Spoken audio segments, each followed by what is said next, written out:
El maestro Alfonso Zárate es analista de Primero Noticias. ¿Cómo le va, maestro Zárate? ¿Qué tal, Carlos? Buenos días. Bien, gracias. Ayer mostrábamos un video de una especie de intercambio de bofetadas. Primero un video en donde el gobernador de Chiapas, Manuel Velasco, abofetea a uno de sus colaboradores, y a los pocos días un video en donde le ofrece una disculpa pública y entonces el colaborador le pega una bofetada también a Manuel Velasco. O algo que parece ser una bofetada. A mí me recordó más la imagen como de una caricia.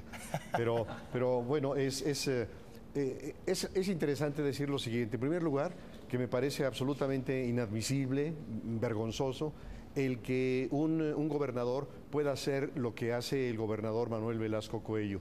Y este hecho que hoy reprobamos tiene que ver con varios otros hechos que hemos visto a lo largo del tiempo en que es gobernador, y que lo muestra como un personaje frívolo, como un personaje corrupto, como un personaje que abusa de su condición de gobernador, entre otras cosas, para distraer recursos públicos en uno de los estados más pobres de la República, que deberían de destinarse a clínicas, hospitales, a medicinas, a las escuelas, a los caminos, y lo hace para promover su imagen.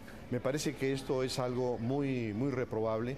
Y yo me preguntaría qué tipo de distorsiones en el sistema político permiten que un personaje insignificante pueda llegar hasta posiciones de tal envergadura.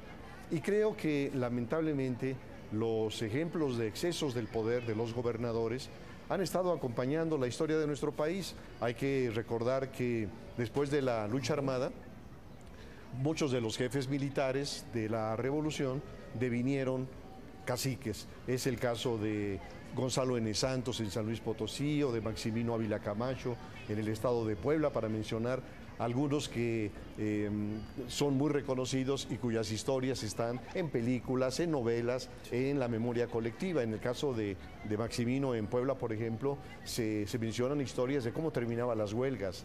Llegaba al lugar en donde estaba el trabajador colocando la bandera de huelga y lo bajaba a balazos. Entonces, digamos, este tipo de excesos empezaron a temperarse en los años 40. En los años 40, el gobierno central, el presidente de la República, empieza a utilizar una serie de instrumentos. Esos instrumentos incluyen las Fuerzas Armadas, la PGR, la Secretaría de Hacienda, los instrumentos de inteligencia del Estado mexicano, para regular a los gobernadores. Y en la medida en que esos gobernadores exceden, son llamados a cuentas y son castigados.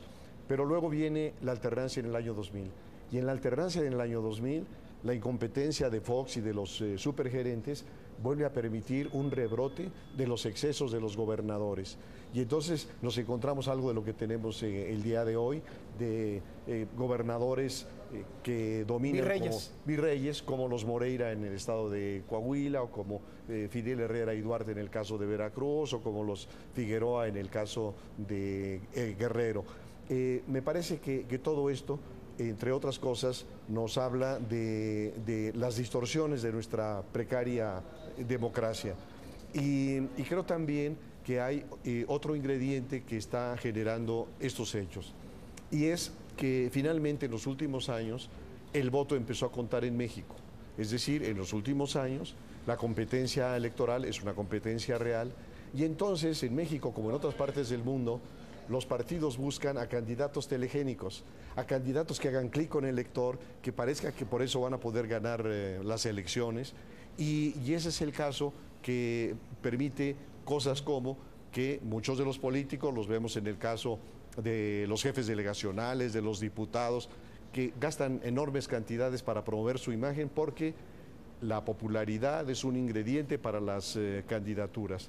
Pero en efecto me parece que el escarnio que hace el gobernador Manuel Velasco de uno de sus colaboradores es algo absolutamente reprobable, y que una vez que se conoce a través de las redes sociales, el acto de desagravio, el supuesto acto de desagravio, se convierte también en una nueva farsa de este gobernador, en donde además sorprende la manera en que termina, con el abrazo y con el beso de Luis Humberto a su superior, que me parece que es algo que debe también ameritar una revisión y una investigación. Muchas gracias, maestro Zárate, como siempre. Con mucho gusto. Y muy buenos días.